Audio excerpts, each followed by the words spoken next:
Zero Drift is a monthly leadership podcast from a U.S. Navy Command Master Chief with nearly 2 decades of leading teams.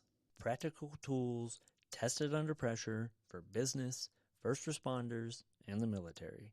These are my personal views. They don't represent the Department of Defense or the Department of the Navy, any unit or organization. All scenarios are sanitized to protect people, operations, and methods. Welcome to Zero Drift. When the room gets loud and the clock is sprinting, leaders either crumble or they click into clarity. I learned that the hard way on real watch floors and during multiple deployments. Today I'm giving you the exact playbook I use to manage chaos so your team stays calm, focused, and effective when it matters most. Welcome to Zero Drift, where we align, act, and achieve. This show is all about giving leaders simple systems they can use today. Hit subscribe, drop a comment with your toughest chaos scenario, and I might build a playbook for it in the future. Here's the truth. Chaos is normal. It's not an exception, it's part of the job. As leaders, our job is to absorb stress, create clarity, and set the tempo.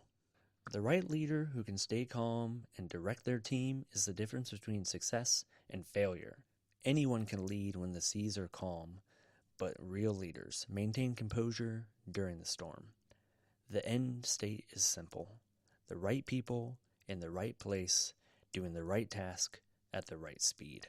Here's today's thesis in one sentence. We control chaos by aligning on what matters now, acting in a tight 3-step sequence, and measuring the only 2 things that prove progress. And I'm going to give these to you. Before I teach this system, I want you to adopt one mindset that changed everything for me, and trust me, I wasn't always good at it. I plan for chaos. I expect about 30% of my day to go off script.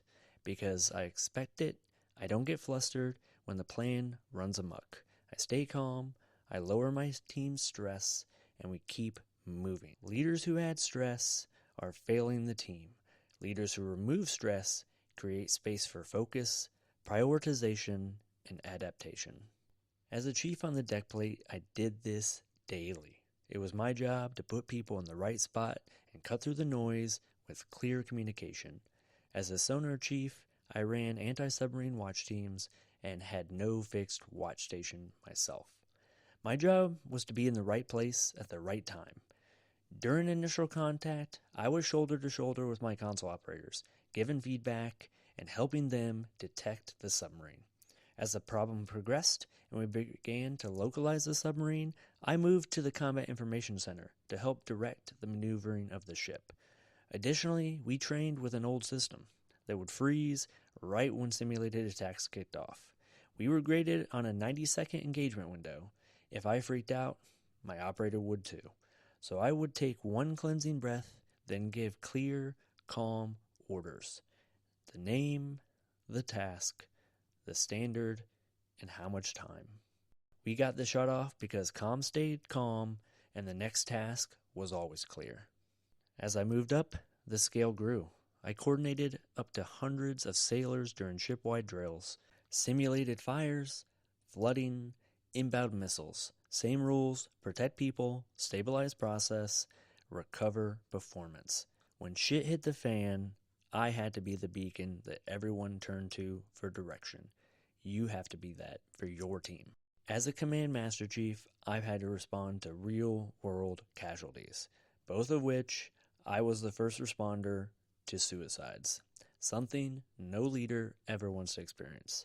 The first was a gunshot wound, a fellow chief.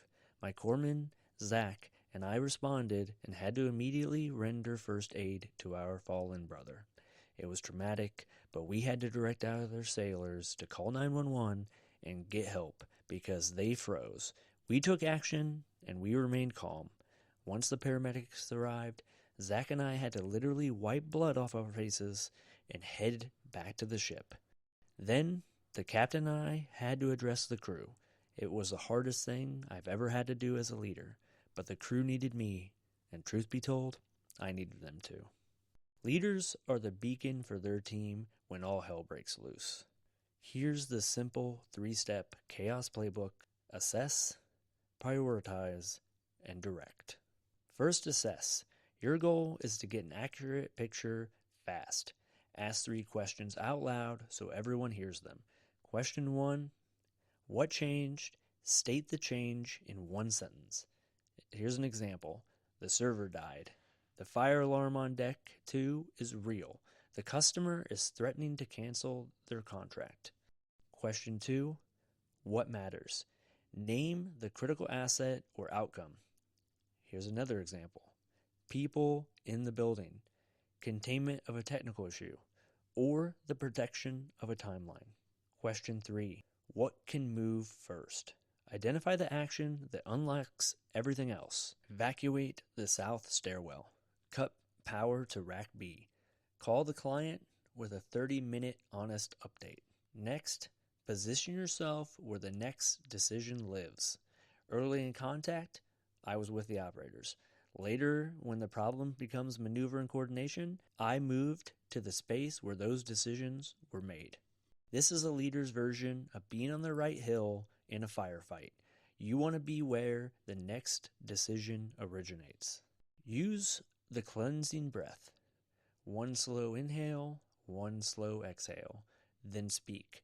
That breath drops your heart rate and gives your team a visual cue. Calm leader, calm team. Say this phrase to open. I'm going to cut through the noise. Here's the plan. Then speak slowly and clearly. Step 2, prioritize. Order of work is always the same. Protect the people, stabilize the process, and then you recover the performance. Protect people. If people are at risk, everything else waits. Safety and security are the first move. Name who is responsible and give a time standard. Next, stabilize the process. Stop the bleeding. Contain the issue. Quarantine the fault. When a system is wobbling, your first job is to stop it from getting worse. Lastly, recover performance. Only when people are safe and the process is stable do we push for speed or a full solution to recover.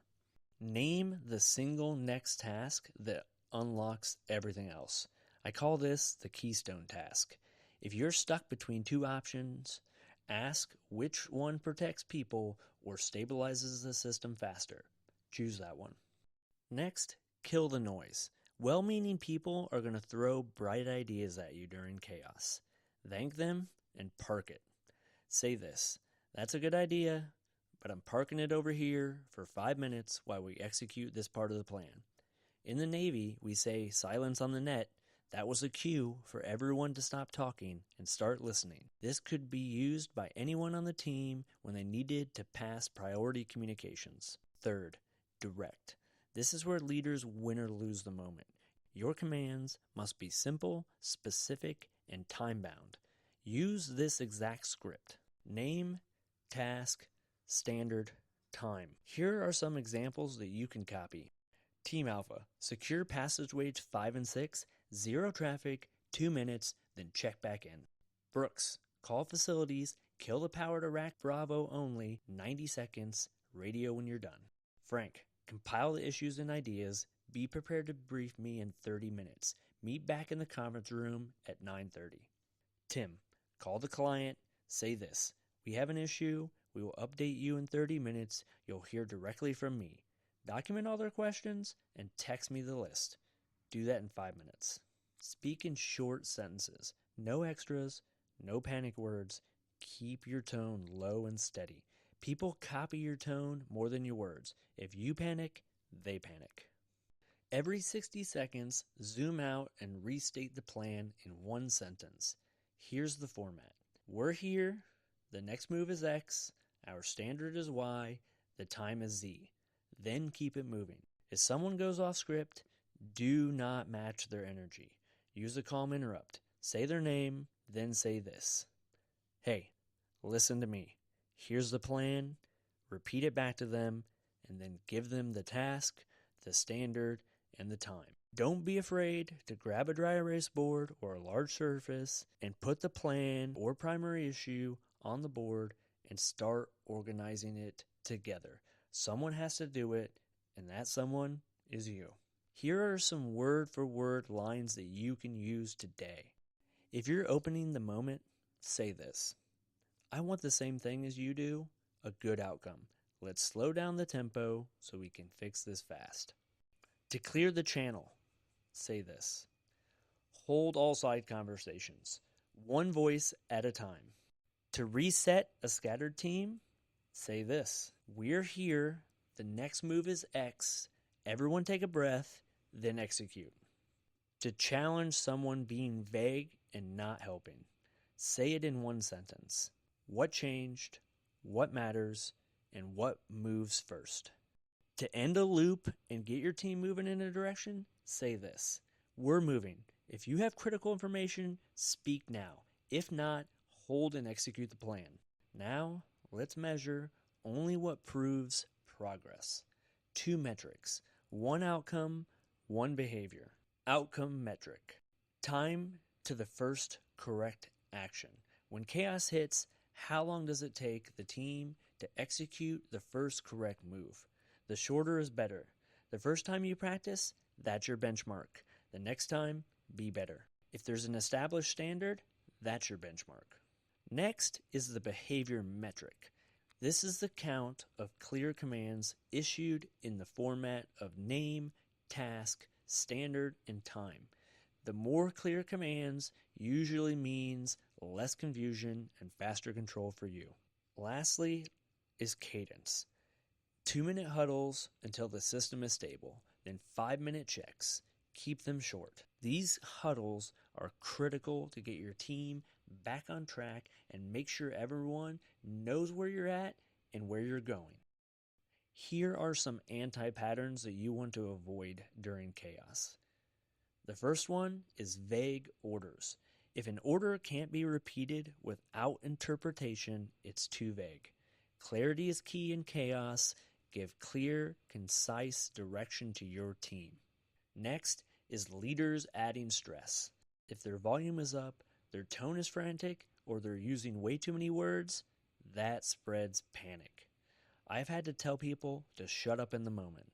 It wasn't personal, but it was necessary to build the calm needed in chaos. Next is chasing multiple tasks at the same time. Pick one keystone task and move your team towards that first. If your team isn't united and moving in one direction together, progress stalls, and that can't happen when chaos hits. Next is standing in the wrong place. If the next decision is happening 3 rooms away from you, go there. You're in the wrong place. Go where you're needed. Here's a drill that you can do in the next 24 hours with your team. Run a 2-minute chaos rehearsal with your team. Pick a likely disruption, a server crash, angry client, assign roles, practice 3 commands using the name, task, standard, and time method that I talked about before. End with a 1-sentence restate of the plan. After the drill, ask 2 questions. What worked and what didn't work? Fix the fuzzy parts, and you just increased your team's resilience. If this helped you, subscribe and share this with one leader who needs a calmer voice in their ear. Drop your toughest chaos scenario in the comments, and I might build a playbook for it in a future episode. This is Zero Drift. Thanks for joining me.